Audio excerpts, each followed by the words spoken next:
morning, good morning, good morning. Oh, my voice is still in that sultry morning stage. Well, I've just left the house. It's a beautiful morning. Getting them golden rays in. Little sunrise situation.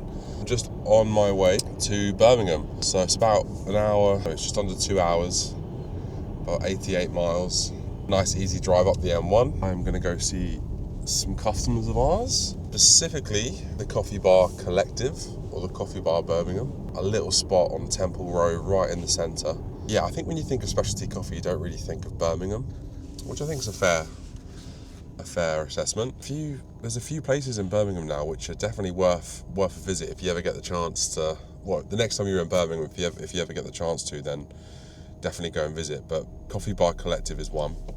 And another good spot is Faculty, and that's in the arcade as well. There's a good couple of offerings in Birmingham. There's a few outside options as well, which if I get a chance to, I might see if I can go say hi.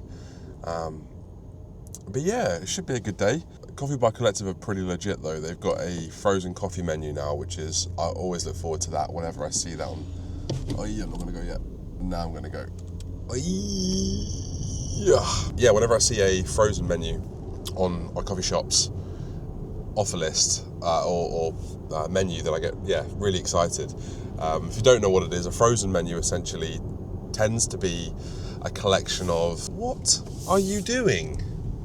Absolute prickheads. On their menu, you can get your flat white, your latte, pour over, but they've also got a frozen menu, which, they've just curated this list of coffees from incredible roasters all around the world, and offer that as like an exclusive espresso or pour over.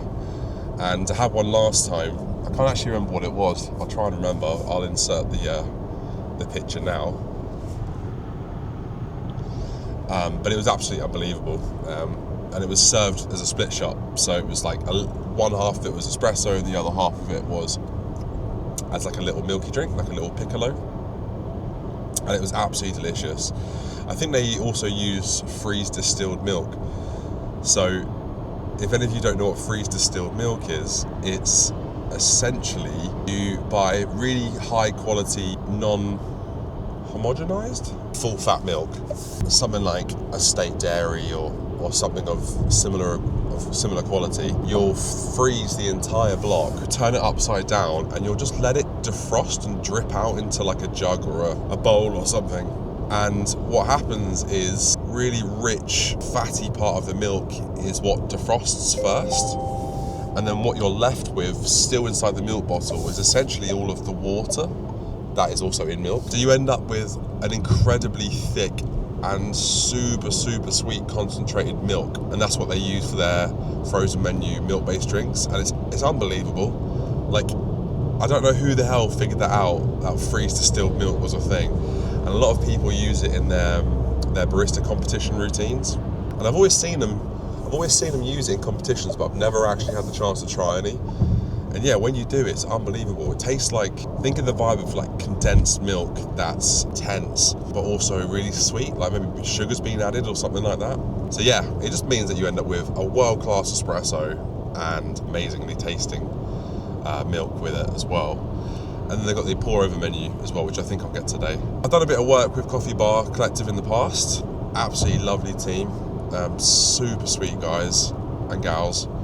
Really knowledgeable. They're just a sick team. They're the best parts of the industry, which is amazing. And that's from a business perspective, so just working with them and how amazing they are to work with, but also as well, just how happy and how positive the team are and how much care they put into everything. So yeah, man, it's always a pleasure coming up to see these guys. But first, it wouldn't be a drive to the north if, when on the M1, you didn't stop at Costa at Watford Gap and get yourself a little mocha cortado.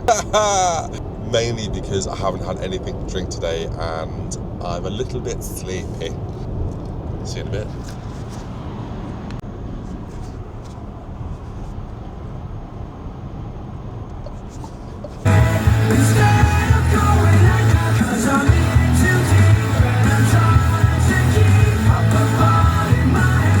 Instead of Now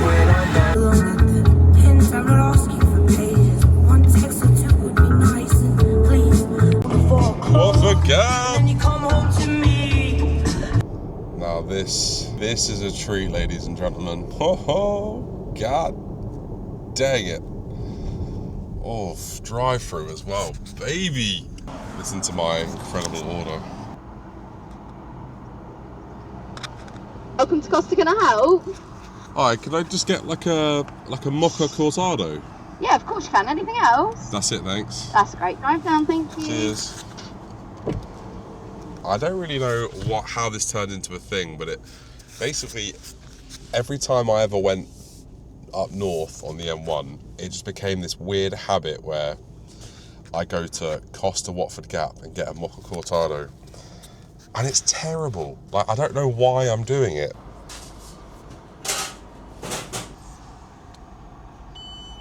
Nice one, thank you very much. Cheers. Also, what the fuck is happening that is £3.80, yet people in specialty coffee can barely charge £3.80 for a flat white with incredible coffee. There is something that has gone wrong. I know obviously this is ultimate convenience. Oh fuck, holding this microphone and this coffee is hot. A massive part of it that's just pure convenience on the M1. But like, what is happening? Like, there's gonna be a rise of the £4 flat white for sure. And I think it's, I mean, obviously with every other cost at the moment, like cost of living, and over here in the UK, our electricity and our gas, the taxes we pay, and it's horrific at the moment. But from a coffee perspective, I think it's absolutely mental. Like, some of the stuff that we sell, if some of our customers could charge £3.80 for a flat white or a cortado, I mean, that's basically flat white size. Costa have absolutely no idea about sizing. And it also used to be a lot smaller than that, actually. I think they've given me something random. It used to come in almost like a little shot, almost like an espresso cup. Oh, you know what I didn't ask for? I didn't ask for chocolate on the top. He's fucked up there. He has fucked up. My day is ruined. I'm gonna let that cool down for about 45 minutes, and then I think it might be ready to drink. It blows my mind that you can go to Costa, even one, or a Starbucks, Costa, Starbucks, Nero's. You can go to one that's just in like your town centre and you'll pay £3.80, £3.60. I think even some of them are £4 for a flat white. And then you've got some amazing independent specialty coffee shops and they're charging £3.60 for a flat white.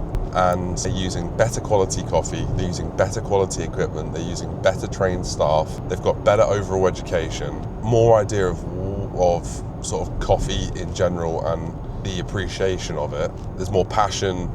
It's just unbelievable that, especially here in the UK, you'll then just go to a chain and pay more for a coffee and get less. And it's just like, it's just the norm. It's just, oh yeah, you know, like that's just what it is. Like, people kind of, they like what they like. And one that cracks me up is, oh, we're a nation of tea drinkers. So, you know, people expect extra hot, strong cups of coffee, but that's the boomer generation, man. I'll tell you that.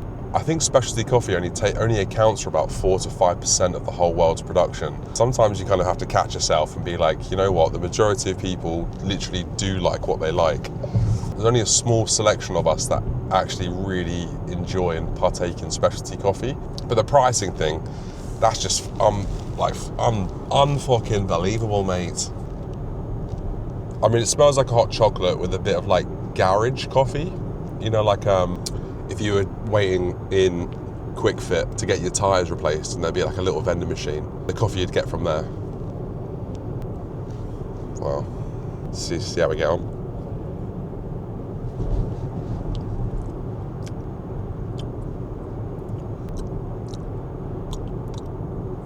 I mean, it just tastes like a really weird hot chocolate with some burnt coffee in, but I don't know what it is, but it's a little bit comforting for me.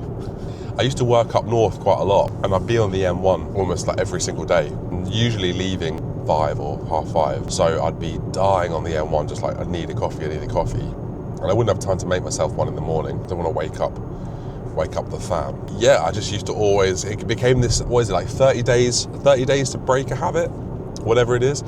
Maybe it's the same for gaining a habit, but I just found that every time I was on the M1, I would naturally get into that left lane just about like a mile or two before the Watford Gap services, and then just find myself pulling in like it was just the standard thing that I did. It became routine, and like, I don't know. I don't really know why, to be honest. It's not the one. Do you want to see the state of it?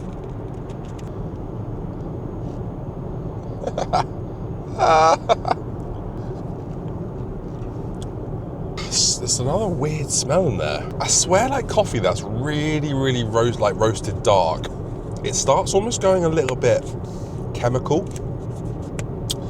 And that is obviously a taste note that you can get from coffee in general, whether it's a defect or it's maybe, I don't know, just bad quality green.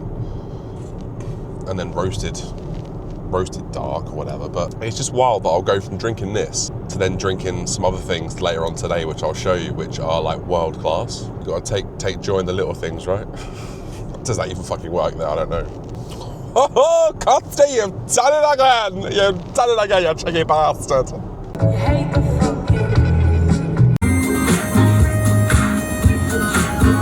Bet that's fucking delicious, mate.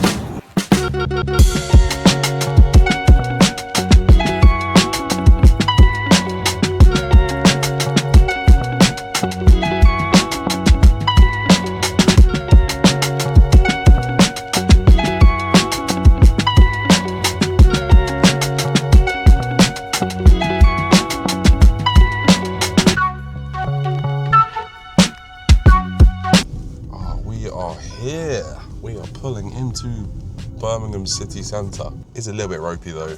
There's a dodgy looking man sat at the entrance of this car park. What if he wants to steal my coffee from the boot? Do not steal my coffee from the boot.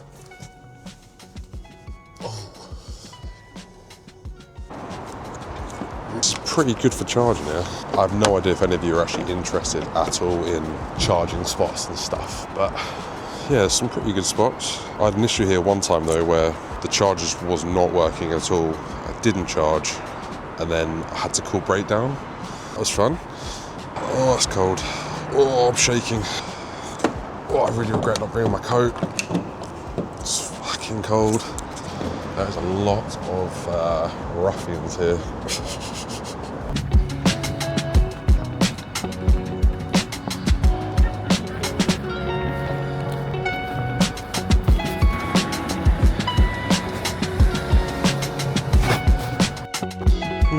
Fancy, isn't it? Get me out of this fucking wind. It is cold up here, man.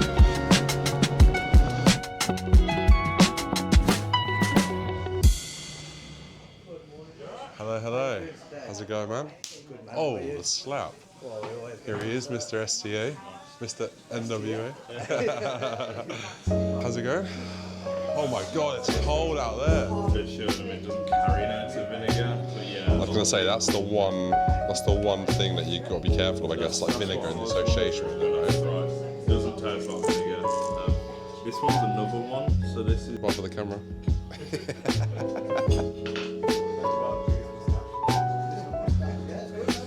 I like it.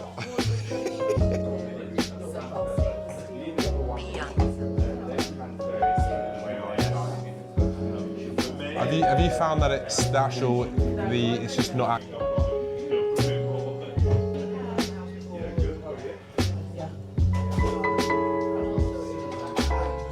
Mate, it's nice. Which one did you Yeah, have? substance. Yeah, I thought I'd go bold for a sec, but it's nice, man. What the second side of it? Yeah, I'll take her over there in a minute. Yeah, but sit and look at it.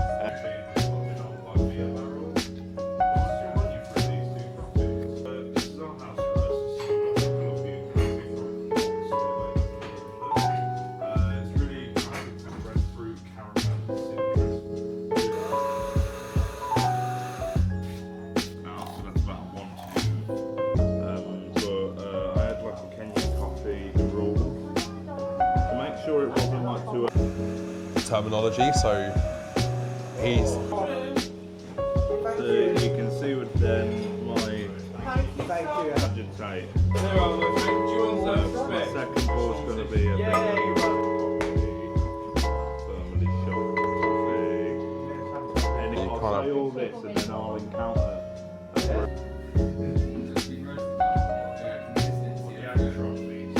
Well, you've got that, but then you've also got...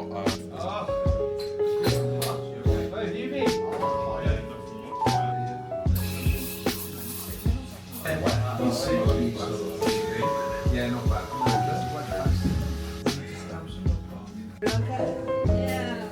Brilliant. Joanna, we've got one of the best seats in the house there.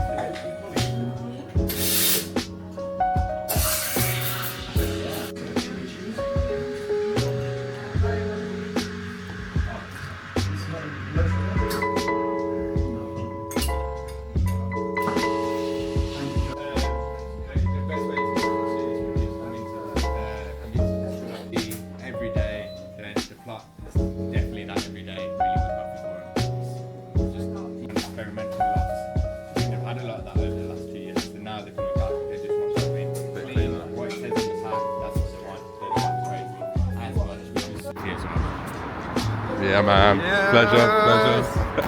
Thank you so much for coming in. Yeah, man. The team Sick. and me Oh, and it's keeping it.